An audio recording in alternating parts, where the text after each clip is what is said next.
அன்பிற்கினிய மாணவ செல்வங்களே, உங்கள் அனைவருக்கும் காலை வணக்கம். நான் முனைவர் கோ வெங்கடகிருஷ்ணன், உதவி பேராசிரியர், தமிழ்துறை, இஸ்லாமிய கல்லூரி, தன்னாட்சி, வாணியம்பாடி. அன்பிற்கினிய மாணவர்களே, நாம் கடந்த வகுப்பில் அலகு 1 இடம்பெற்றிருக்கக்கூடிய அதிலும் சங்க இலக்கிய பாடல்களான குறுந்தொகை பற்றிய அறிமுகத்தை கடந்த வகுப்பிலே நாம் பார்த்தோம். குறுந்தொகை தன்னை புலவர்கள் பாடினார்கள், யாரால் தொகுக்கப்பட்டது என்கின்ற செய்தியெல்லாம் கடந்த வகுப்பிலே நாம் பார்த்தோம். இன்றைய வகுப்பிலே நமக்கு பாடமாக இருக்கக்கூடிய அந்த பாடலை, ஒரு 5 பாடல்கள் நமக்கு பாடமாக வைக்கப்பட்டிருக்கிறது குறுந்தொகையிலிருந்து. அதில் முதல் பாடலாக கபிலர் அவர்கள் எழுதிய குறிஞ்சித்திணையை அடிப்படையாக கொண்ட ஒரு பாடல். பாடலை பார்ப்போமா? காமம் ஒழிவது ஆயினும் யாமத்து கருவி மாமழை வீழ்ந்தன அருவி விடரகத்து இயம்பும் நாட எம் தொடர்பும் தேயுமோ நின்வயி நானே. இந்த ஒரு 4 அடிதான் இது ஒரு பாடலாக, ஒரு அக பொருளை சார்ந்த ஒரு பாடலாக இருக்கின்றது. குறிஞ்சி திணையை அடிப்படையாக கொண்டது. இது என்ன சொல்லுகிறது என்று சொன்னால், இரவு குறிவேண்டிய கிழவர்க்கு தோழி நேர்ந்த வாய்ப்பாட்டான் மறுத்தது என்கிற ஒரு நிகழ்வை அடிப்படையாக கொண்ட பாடல். இரவு குறி, அதாவது தலைவன் தலைவியை இரவு நேரத்திலே சந்திப்பதற்கான ஒரு அனுமதியை கேட்கின்ற பொழுது தோழியானவள் அதை மறுத்து கூறுகின்றாள். ஏன் மறுக்கின்றாள்? என்ன காரணம்? அதை பார்ப்பதற்கு முன்பாக குறிஞ்சி திணை, குறிஞ்சி நிலம், குறிஞ்சி நிலத்திற்குரிய ஒழுக்கம் என்ன, குறிஞ்சி நிலத்திற்குரிய பொழுதுகள் என்ன? பொதுவாகவே மலையும் மலை சார்ந்த இடம், அதைத்தான் நம்ம குறிஞ்சி என்று சொல்லுவார். பொதுவாக அங்கு இருக்கக்கூடிய அந்த ஒழுக்கம், கூடலும் கூடல் நிமித்தமும் அல்லது புணர்தல் நிமித்தமும் என்பது குறிஞ்சி நிலத்திற்குரிய ஒழுக்கமாக வரையறுக்கப்பட்டிருக்கின்றது. ஐப்பசி, கார்த்திகை, கூதிர்காலம், முன்பனி, மார்கழி, அதாவது இவையெல்லாம் இந்த நிலத்திற்குரிய பெரும்பொழுதாகவும், யாமம், நடுநிசி போன்றவை சிறுபொழுதாகவும் வரையறுக்கப்பட்டிருக்கின்ற நிலையை நாம் பார்க்கின்றோம். இந்த பாடல் ஒரு தோழி கூற்றாக அமைவது. இரவுக்குறி என்று சொன்னேன் அல்லவா? அதாவது இரவுக்குறி என்று வருகிற பொழுது தலைவனும் தலைவியும் சந்தித்துக் கொள்ளும் இடம் குறியிடம் எனப்படும். அவர்கள் பகற்பொழுதில் சந்திக்கும் இடம் பகற்குறி எனப்படும். அவ்வாறு இரவு பொழுதில் சந்திக்கும் இடம் இரவுக்குறி எனப்படும். அதாவது தலைவன் தலைவி எங்கு சந்தித்துக் கொள்ளுகிறார்களோ, பகற்பொழுதில் என்றால் அது பகற்குறி, இரவு நேரத்தில் என்று சொன்னால் அது இரவுக்குறி. சரி, இந்த பாடலினுடைய பொருள் என்ன? என்ன பொருள்? நடு இரவின் கண் தொகுதி உடைய மேகங்கள் மழையை பெய்தமை தோன்ற. அதாவது நடு இரவின் கண் பெரிய மழை பெய்ததலால் நீர் பெருகி அதனால் அருவியானது பின்னாளிலும் மலை முழைஞ்சுகளில் ஒலிக்கும் குறிஞ்சி நிலத்தை உடையவனே, காமமானது நீங்குவதாக இருப்பினும் நின்னிடத்தில் எமக்குள்ள நட்பும் அழியுமோ? அழியாது என்கிறாள் தோழி. இன்னும் கொஞ்சம் சற்று விரிவாக பார்த்தீர்கள் என்று சொன்னால், நடு இரவின் கண் தொகுதியை உடைய மேகங்கள் என்று சொன்னால் மேக கூட்டங்கள், வேறொன்றுமில்லை. பெருமழை பெய்தமை தோன்ற, மலை முகடுகளில் பிற்றை நாளிலும், பிற்றைன மற்றை நாள் மறுநாள் அருவிகள் ஒலிக்கும் மலைநாடனே, நீ மெய்யுற்று தூய்க்கும் இன்பம் இரவுக்குறி வாய்க்கப் பெறாமையால் ஒருகால் நீங்குவதாயினும் நின்னிடத்து யாம் கொண்ட நட்பும் குறையுமோ என்று சொல்லுகிறார். அதாவது தலைவன் தலைவியை இரவு நேரத்தில் சந்திப்பதற்கான ஒரு வாய்ப்பு கிடைக்குமா, இரவு நேரத்தில் சந்தித்து உரையாடுவதற்கு வாய்ப்பு கிடைக்குமா என்று கேட்கின்ற பொழுது அதற்கு வாய்ப்பில்லை என்று மறுத்து கூறுகிற தோழி. இது இது இது என்ன என்று சொன்னால், இரவு நேரத்தில் சந்திப்பதை தவிர்க்க வேண்டும். அதனால் உன் மீது அன்பு இல்லை என்று நினைத்துவிட வேண்டாம். தலைவிக்கு உங்கள் மீதான அன்பில் எந்த குறைபாடும் இல்லை என்று கூறுகிறாள் தோழி. இது மேலோட்டமாக பார்க்கிற பொழுது இதிலே இது வெளிப்படையான ஒரு கருத்தாக, ஆனால் இதில் உள்ளுரை என்கின்ற ஒரு உவமை இதில் இருக்கின்றது. என்ன? தோழி இரவுக்குறியை உடன்பட்டால் போல சொல்லமைதியும் மறுத்தால் போல பொருளமைதியும் உடையதாக இப்பாடல் அமைகின்றது. தேயுமோ என்ற சொல்லின் ஓகாரம் தேயாது வளரும் என்பதை குறித்தது. காமம் ஒழிவதாயினும் என்ற தொடரில் உள்ள உம்மை தலைவியை இரவுக்குறியில் பெறுதல் அருமை உடைத்து என குறிப்பதாகும்.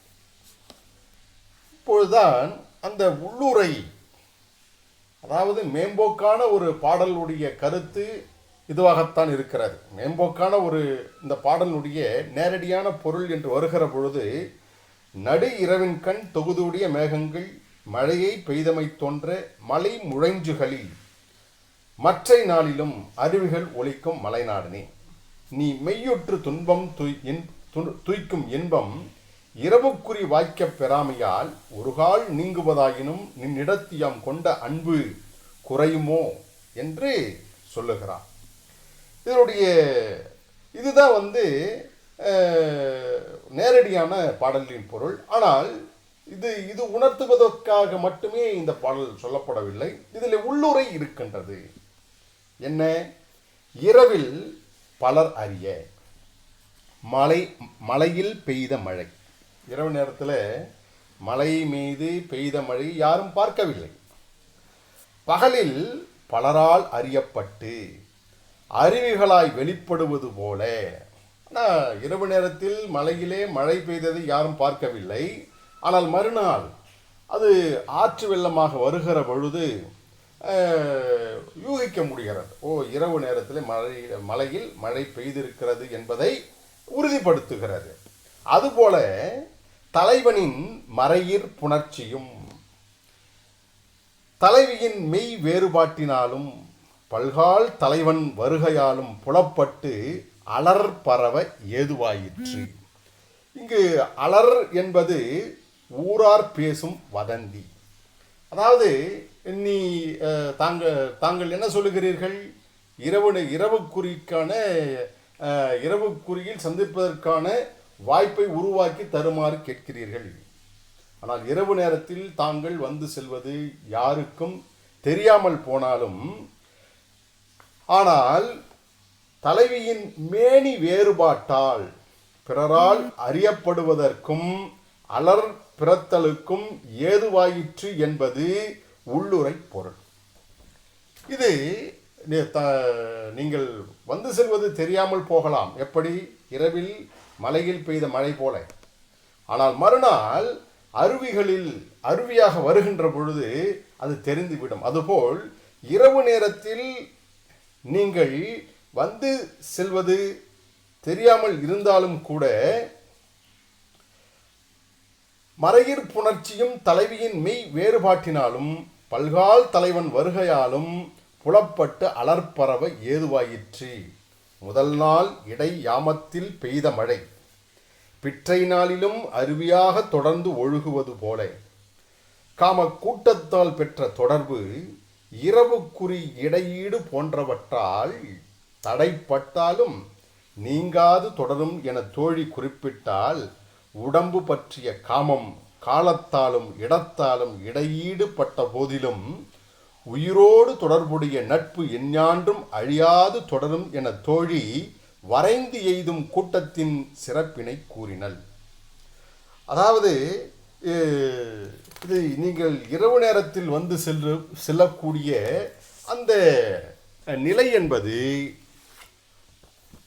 அது ஊரார் வதந்தி பேசுவதற்கு காரணமாகிவிடும். தலைவி இறைவுக்குறி மறுத்தமைக்கு ஏதுவும் இதனால் புலப்படும். அல்லாமல் குறையாது, நெருப்பில்லாமல் புகையாது ஊரில் பேச்சு வரும். தலைவியின் உடலில் மாற்றங்கள் தோன்ற துவங்கிவிட்டன. மெய்யுறு புணர்ச்சியை விரும்பிய தலைவனை தோழி இனி வேண்டா, முறைப்படி வரைவு செய்துகொள், வரைவு கடாய்தல் என்று பொருள். திருமணம் செய்துகொள்.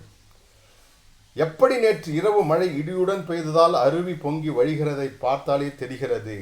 தலைவி உடல் வேறுபாடும் அப்படி தோன்ற துவங்கிவிட்டன, யாருக்கும் தெரியாமல். இனி இரவு நேரத்தில் வருவதை தவிர்க்கவும். எனவே நீங்கள் வெகு விரைவாக என்னுடைய தலைவியை மணமுடிக்க வேண்டும் என்று சொல்லுவதாக இந்த பாடல் அமைகின்றது. அதாவது இரவுக்குறுகி வருவதை தவிர்க்க வேண்டும், இனி அவளை திருமணம் செய்து கொள்ள வேண்டும். இனியும் காலம் நீட்டித்தால் அது ஊரார் அலர்த்துற்றுவதற்கு காரணமாக அமையும் என்று தலைவனுக்கு தோழி கூறுவதாக அந்த பாடல் அமைந்திருக்கின்றது. அன்பிற்குரிய மாணவர்களே, இதுதான் உள்ளுரை பற்றி நாம் சொன்ன அந்த செய்திகளை இதிலே சொல்லப்பட்டிருக்கிறது இந்த காணொளியிலே.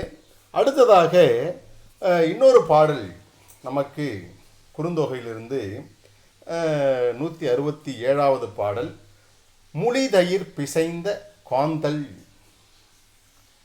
மெல்விரல் கழுவுறு கலிங்கம் கழாது துடி குவளை உண்கண் குய்ப்புகை கழும தாண்டுழந்தட்ட தீம்புலி பாகர் இனிதென கணவன் உண்டலின் நுண்ணுதின் மகிழ்ந்தொன்று ஒண்ணுதல் முகனே. இந்த பாடலை பாடியவர் யார் என்று பார்த்தால் கூடலூர் கிழார். இது முல்லைத்திணையை அடிப்படையாக கொண்ட பாடல். கூற்று கடிநகர் சென்ற செவிலித்தாய் நற்றாய்க்கு உரைத்தது. கடிநகர் என்று சொன்னால் மனைவி. இங்கு திருமணமான பிறகு கணவனும் மனைவியும் நடத்தும் தனி குடித்தனத்தை குறிக்கிறது. கூற்று விளக்கம் என்ன சொல்லுகிறது? தலைவி ஒரு செல்வந்தர் வீட்டு பெண். அவள் தன் வீட்டில் செல்லமாக வளர்ந்தவள். அவளுக்கு சமைத்து பழக்கம் இல்லை. திருமணம் முடிந்தவுடன் தன் கணவனுடன் தனி குடித்தனம் போய்விட்டாள். இது ஒரு செவிலித்தாயுடைய கூற்றாக அமைந்த ஒரு பாடல். அவளுக்கு சமைக்க தெரியாதே. அவள் என்ன செய்கிறாளோ, எப்படி குடும்பம் நடத்துகிறாளோ என்று தலைவனுடைய தாய் நற்றாய் வருந்துகிறார். அப்பொழுது அங்கு வந்த தலைவியின் செவிலித்தாய், செவிலித்தாய் என்று சொன்னால் தலைவியை வளர்த்தவள், தான் போய் தலைவி எப்படி இருக்கிறாள் என்று பார்த்து வருவதாக தலைவியினுடைய தாயிடம் சொல்லிவிட்டு தலைவியின் வீட்டிற்கு போகிறார். அங்கு தலைவி மோர் குழம்பு செய்வதையும் கணவனுக்கு அவள் அதை பரிமாறும் காட்சியையும், நீ சமைத்த மோர்க்குழம்பு மிகவும் இனிமையாக இருக்கிறது என்று சொல்லி மகிழ்ச்சியோடு அவள் கணவன் உண்ணுவதையும், கணவனின் பாராட்டுதலை கேட்ட தலைவி புன்முறுவல் பூப்பதையும் பார்த்த செவிலித்தாய் அந்த காட்சியை தலைவியினுடைய தாயிடம் கூறுகிறார். அதுதான் அந்த பாடல். முழுதையிற் பிசைந்த காந்தல் மெல்விரல் கழுவுறு கலிங்கம் கழாது உடி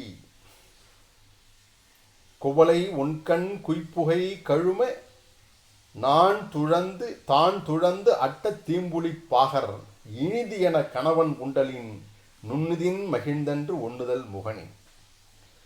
அதாவது நன்றாக காய்ச்சிய பாலை உரை ஊற்றி பெற்ற முற்றிய தயிரை காந்தல் மலரை போன்ற மெல்லிய விரல்களால் பிசைந்து, குவளையை போன்ற மையுண்ட கண்களில்